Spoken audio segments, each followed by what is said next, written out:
introduce the second speaker of this session, Dan Field. He will talk about Fedora community update. So Fedora community is not unfamiliar with challenge, change, and rebuilding. And so the path of Fedora from the original days to today is not straight, nor has it been without its detours and hiccups. But today, so the Fedora community feels a keen sense of accomplishment as they begin to see adoption rates of Fedora 6X rise and migration efforts underway. So the team, Dan and his team, so are hopeful for the future of this program, and they are taking the necessary step to engage users, both current and future, understand how they can support those working with older technologies and bring everyone forward to the newest, most modern version of Fedora. And in his talk, Dan will provide an overview of current community activities, development efforts, and plans for the future, as they relate directly to the PHAIDRA community. And he will share some of the challenges they faced and discuss what they learned and invite open conversation about ways this community can evolve and grow to better support the user. And Dan is a Fedora program developer and is responsible for designing, testing, and supporting Fedora, along with facilitating the distributed open source development work of the volunteer committees. And he also works with the community to address their business needs and to provide technical support to users. Dan has worked with Fedora since the early 2000s and has worked on many large-scale cultural heritage documentary and audiovisual digitization projects. And in his spare time, Dan enjoys ethical hacking and has reported security issues to big tech companies such as Facebook, Yahoo, and Slack. And he recently spent 5 years working as reservist within the Royal Air Force as a cyberspace communications specialist. And currently, Dan also works as head of software development at the National Library of Wales, where he received his Bachelor of Engineering degree in software engineering. So another perspective on these challenges of these platforms. So Dan, the floor is yours. Thank you. Okay, so yeah, my name's Dan Field. I am the Fedora program developer. I'm no longer employed by the National Library of Wales. I finished that contract last year after about 21 years of working for them. I now work full-time for the Fedora project. Fedora comes under the organizational umbrella of Lyrasis. They're our organizational home, and they provide a home for us and several other open source projects, all working in the galleries, libraries, archives, and museums sphere. And they are my and Aaron's employers. I'll get on to Aaron in a minute. So what is Fedora? Fedora is a sustainable open source repository system. It underpins many types of digital libraries and archives, and it's designed to store, manage, and preserve digital content. It's particularly well suited for institutions such as libraries, archives, museums, research centers, and those that need to provide long-term access to their digital collections. Digital preservation is at the absolute core of Fedora and what it does and what it's all about. So it stores and preserves access to those objects, and it supports flexible content models. You can organize your data in a multitude of ways within Fedora, however it fits your models best. It supports you to have semantic relationships between your objects, and it has a native fixity checking service so that you can check that those objects are still valid years later. It's also highly interoperable with other applications and services, and it has its own RESTful API. So why would you use Fedora? Well, it's highly flexible. You'll see some of the use cases in a minute about various different ways that our users actually use Fedora day to day. The content within Fedora is exceedingly durable. Fedora supports long-term digital preservation at its absolute core. part of that is done through the fact that it's entirely standards-based. Every way that you interact with Fedora, you'll normally find that you're dealing with an existing standard, well-documented standard from the community. It also has a thriving global community, and there's a lot of support available out there, whether that's on Slack or on email or face-to-face in our workshops, user group meetings, etc. So one of the things that makes Fedora special is the fact that it sits on top of one of those standards I was talking about earlier. This one is the Oxford Common File Layout. It's a standard that describes how objects can be represented on disk in a way that both humans and machines could discover that content many years from now without any context and understand what they're looking at. You know, to be able to pick it up and find it and go, okay, I understand this, I can see the structure itself describes itself, has a set, it also contains its own documentation within itself to self-describe itself. So the idea is that there's this sort of image of a hard disk coming out from the rubble of, I don't know, post-nuclear war or something. Suddenly someone could find that and work through it and understand exactly what's on there and hopefully rediscover the data. There are many other systems out there. PHAIDRA is one of them that integrate with Fedora or that include Fedora as part of their system. Fedora is, I would call it middleware. It tends to be integrated by other systems. It's not a full-stack solution in its own right. Some of the examples are Samvera with the Lyrasis project, Islandora, Phaidra, as we've already heard about and we're here to talk about today. Currently built on Fedora 6, but as you've heard of from Rasta, it was previously built on Fedora 3. And then a lot of people also roll their own. They'll build their own website. They'll have maybe a Solar core. They'll index their data out of Fedora into some third-party systems. They will ingest into Fedora from their existing workflows. It's designed to be operated with like that. It's designed to be integrated. It produces a very flexible UI, and those standards that are accessible at all the different sort of endpoints and exfil points within Fedora help that. So a little bit about our community. We have around about 300 users worldwide. It's kind of hard to tell because we're open source software. We don't have a history of sales. Not every instance has to be recorded with us. So people could just download the software from GitHub or from our website, and we'd never know about it. But we do know about 300 users or so because we have a registry where we encourage anyone that's using Fedora, be it natively or within one of those systems I mentioned previously, to register their instance with us. Tell us a little bit about what you're doing with it so that we can sort of keep you in communication with you. And the more we know about our users, the better we can focus our work around them in the future. So we know that there are currently 40 or so, I think this number's going up all the time, users on Fedora 6. Fedora 6 is the current latest version, and it has been historically hard to migrate from versions 3, 4, and 5 to 6. We've done some work around that, which I'll come on to, but it's good to know that we've got 40 users on 6 now, and many are adopting it every week. We have about 6 institutions that are currently undergoing migrations to 6.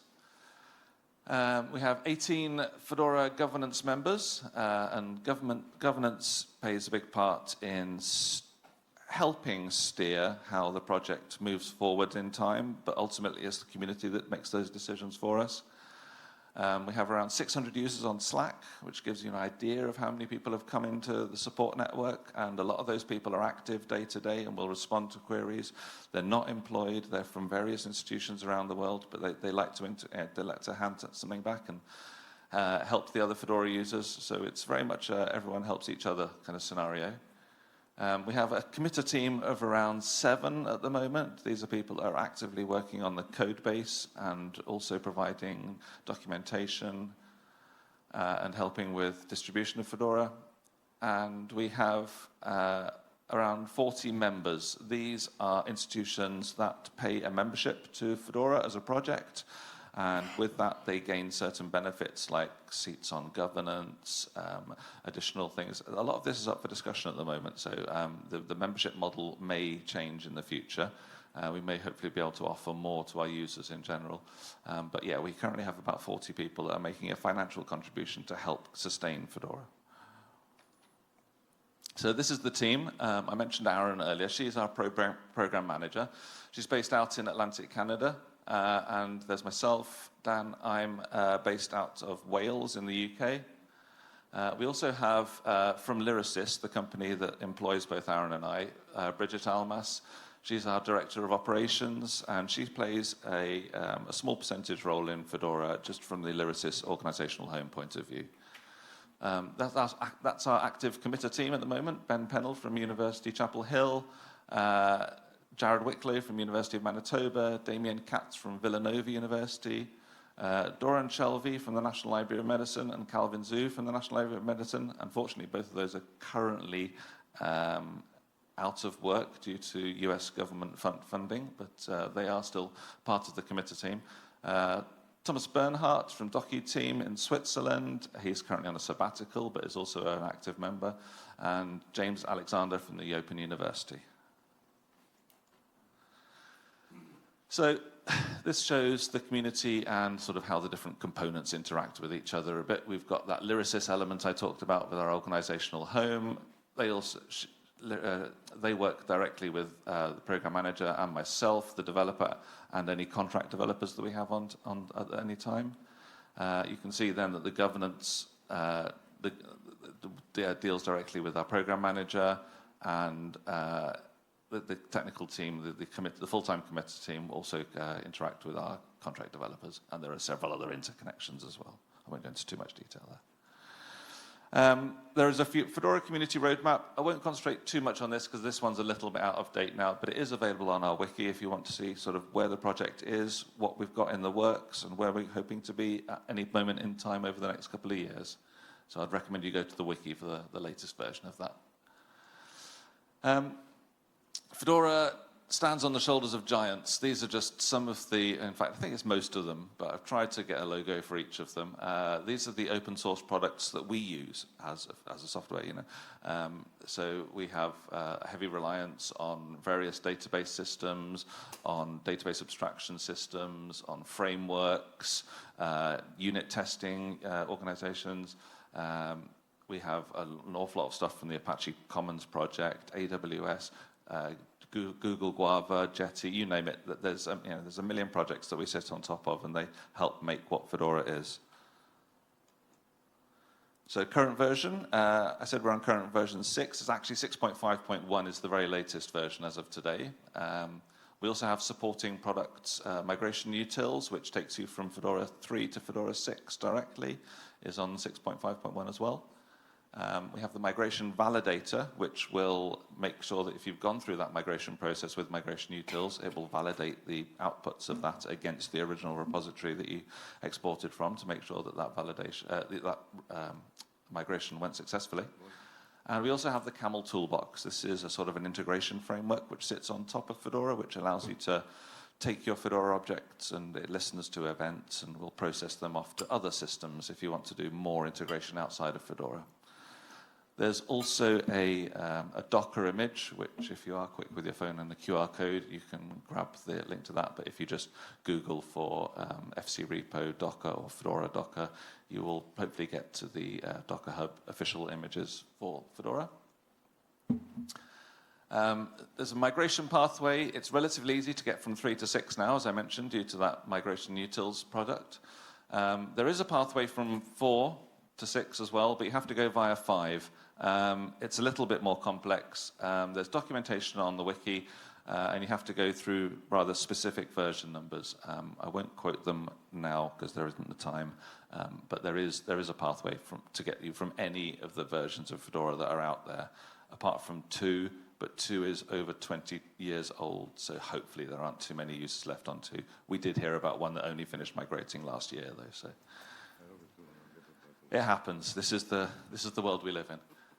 So I've talked about migration utils. That's a link to how you can find the actual repository there for the migration utils product. That gets you from 3 to 6. It's a single line command line utility. You point it at a location of your Fedora 3 objects and data streams, tell it where you want them, give it a couple of options about how you want that done, and it'll output you an OCFL file system.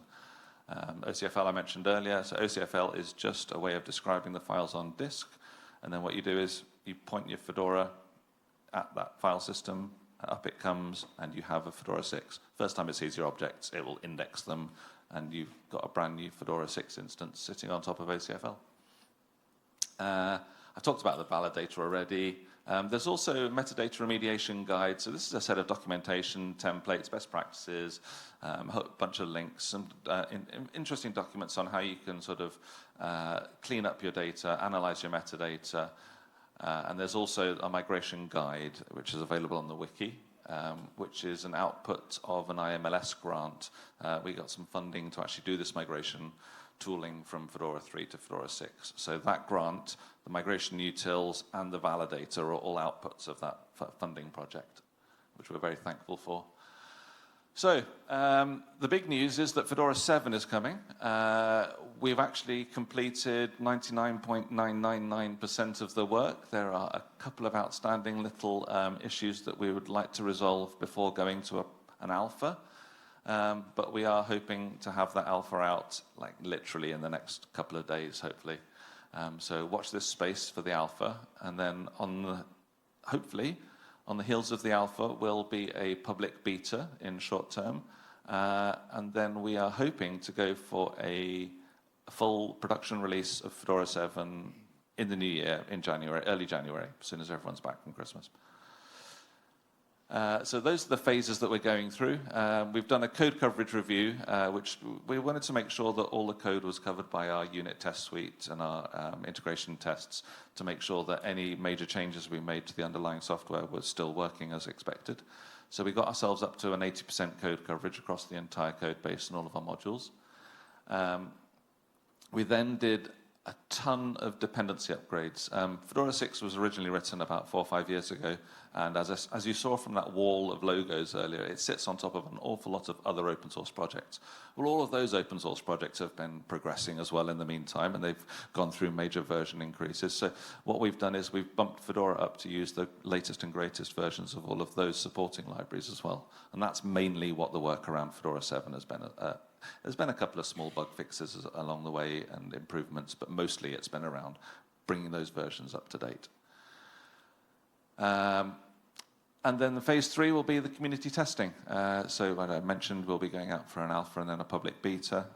Watch this space. We would love to hear from you that want to take Fedora 7 on. And it's actually very easy. I'll come on to that in a minute. But I've already talked about the release timeline. I think I can probably skip through this one. So yeah, what does this mean for you? Not a lot, hopefully. Fedora 6 and Fedora 7 are completely backwards compatible or interoperable. There's no changes inside Fedora 7 that break anything, other than the version of Java that we use is now version 21 rather than version 8 or 11, which was the previous supported JDK. This is because of one of the major upgrades we did was a namespace move, and the Java Enterprise ultimately changed ownership and changed namespace inside of a lot of their code from Javax to Jakarta, which meant that a whole bunch of our classes need to change, and that meant that we need to support a newer version of Java. That should be promising news for most people, because JDK 21 is actually the current long-term support version of Java. It's the one that your IT teams are begging us to have installed because they don't want to be supporting old versions of Java. They're getting security issues or pings from systems that are noticing this older software on the networks. So bringing ourselves up to date with Java 21 should be a positive thing for most, I think. So there's really nothing to do. You should be able to just shut down your current Fedora 6 instance, replace the war file if you've deployed it into Tomcat, or change the version in your Docker file and start it back up again, point it at your existing data, and it should just carry on running. It won't even have to index. It should be a few seconds up and down. That's all it is. It's just like a point release, really, in every way for most users, other than the fact that this Java version has changed. So if you are deploying on bare metal or into a Tomcat installation, you will need to make sure that your Java version has been bumped up to Java 21. So yeah, up next, I mentioned that we're basically there with the dependency work. There's a couple of little hanging bugs that we've actually fixed now. So we've added a delete button to the HTML UI. And Lyrasis said there wasn't a UI in Fedora. There kind of isn't, but there is. There's a small UI that we use mainly for workshops to demonstrate how Fedora works. And you can add a resource with a single click. You can delete a resource. You can view a resource. But it's very minimal functionality. It's really designed just around supporting our workshop use. But it has a delete button, and the UI gets deployed with every version of Fedora. So if you found the UI and you hit delete, you could easily delete buttons without even a confirmation. There is authentication around it, and you're supposed to be a logged-on user in order to get this, but sometimes people get their configurations wrong. And we just thought having a button there that deleted objects willy-nilly was a little bit risky, so we've put an added confirmation step on that. We've also got an outstanding bug, which I am working on at this very minute, around Jenna and the JSON LD library changed from Jenna to Titanium. And I don't think anyone actually uses these features, but we support the ability to ask for a compacted or expanded or flattened version of JSON LD. And there was a small couple of bugs that were introduced through that. So we're just making sure those work in the same way they used to. Looking ahead, we have the Fedora Virtual Showcase. We did this last year, and it was very successful, run over 2 days, online conference, if you like, where we encourage a lot of people to come along and give presentations. And there's sort of user group meetings and all sorts of things all under one place.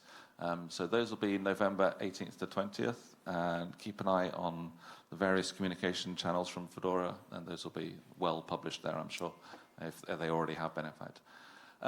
We're also tentatively looking at running 2 more workshops in 2026. We had a very successful workshop at the University of Vienna. Thank you very much, University of Vienna, here today, for hosting us a couple of months ago. It feels like it was only yesterday. Time's flying by at the moment. But that was highly successful. We had about 30 people turn up to that for a 3-day event. Where we really sort of work through Fedora. We introduce Fedora, we show how you can deploy Fedora, use some of these integrations. We also had talks from the likes of Raman and Rasto, presented some of the more technical sides of Fedora, of Phaidra, and the community as well. And we're also hoping to have that both in Austria again. They're kindly offering us another hosting for another year, but also we're going to have one in the US by one of our ex-members who would like to donate us some university space to host that in America as well. So there should be 2 workshops next year, and the virtual showcase. In terms of the future development plans, watch this space. We're going to be going out and querying the community to find out what everyone wants next after we've moved to Fedora 7. And I think that's it. I can't. Oh no, there we go. So I talked about the membership program earlier. I'm going to have to wrap up here, I think. But if you do want to make a financial contribution to help Fedora, the membership program is the way to do it. And these are a various number of ways that you can get in communication with us if you want to. Thank you very much. Thank you. Thank you, Dan. So, any questions from the audience? So, about the new version. So, I'm not an expert, but reading no migration required, it sounds a good thing. Yeah, absolutely. That's the one thing that people want to hear, is that there's no major migration. In fact, no migration at all, really, apart from shutting it down and turning it back on again. So any question? CNN?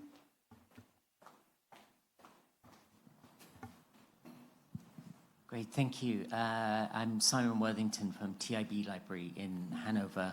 And yeah, so it was interesting to hear your 2 presentations about Fedora and Fedora Yeah, and but I was interested in this kind of aspect that was mentioned first of all about like essentially there being a file system by which things can be kind of almost like independent of both operating systems, and then you elaborated on that by saying this is the Oxford Comma system. So yeah, I just wondered if you had anything more to say about kind of how that works, and Yeah. I thought that, I just thought that was really interesting in combination with linked open data as well. So you're kind of like, it really appears that you're saying, hey, this is really for the long term, and there's no lock-in here, like. Absolutely. So maybe I wasn't very good with my architectural description earlier, but Oxford Common File Layout is the underlying file system that Fedora sits on top of. Fedora then gives you an API and a lot of ways of interacting with that OCFL file system. But if you took Fedora away, if you didn't like Fedora for any reason, you could take another product off the shelf or buy a product off the shelf. As long as it ultimately supported OCFL, you could then stick that new software on top of your OCFL file system, turn it on, and it should just work. You know, all your objects should be represented in the same way. That, you know, OCFL defines the way of listing your objects, storing them in sort of a directory structure, describing those objects with textual metadata that's both human and machine readable, and it documents a standard very well, in which, you know, implementers can then take that and run with it. Thank you. Any other questions? I have just one curiosity. So how is working in such an enterprise, working with different kind of organizations and different members from all around the world? So as an experience, personal experience. So I absolutely love it. So as you heard, I was 20 years in the same institution. I had come very much institutionalized at that point, didn't even get out to travel much because funds were tight. So now getting out into the wider world and speaking to so many different people from so many different institutions and getting to work, you know, with people across borders, it's a fantastic experience. Lyrasis as a company is actually entirely remote, although they're heavily US-based from their history. They exist through a number of mergers. They've actually existed in one way or another for about 100 years. But in their latest incarnation, they're 80% in the US, another 8% in Canada, and then there's a few of us dotted around, one actually in Rome, not too far from us here, and then there's a couple more in Greece and Germany, and a couple of us in the UK as well. So, you know, I'm 100% behind the whole remote working thing, and the travel that we get to do to speak to users across the world is fantastic. I wouldn't have it any other way. But the Fedora is a very multicultural, multinational community, and you'll see that through the times of day that the Slack can be active. You know, you'll wake up in the morning and there's been an amazing discussion overnight about something that you just come to, and equally you're there trying to eat your dinner at 10 o'clock at night, and the messages start pinging in. It's, oh, I actually want to go and get involved in this conversation. But yeah, such is the way of the time, unfortunately. So thank you, Dan, thank you. So let's move to the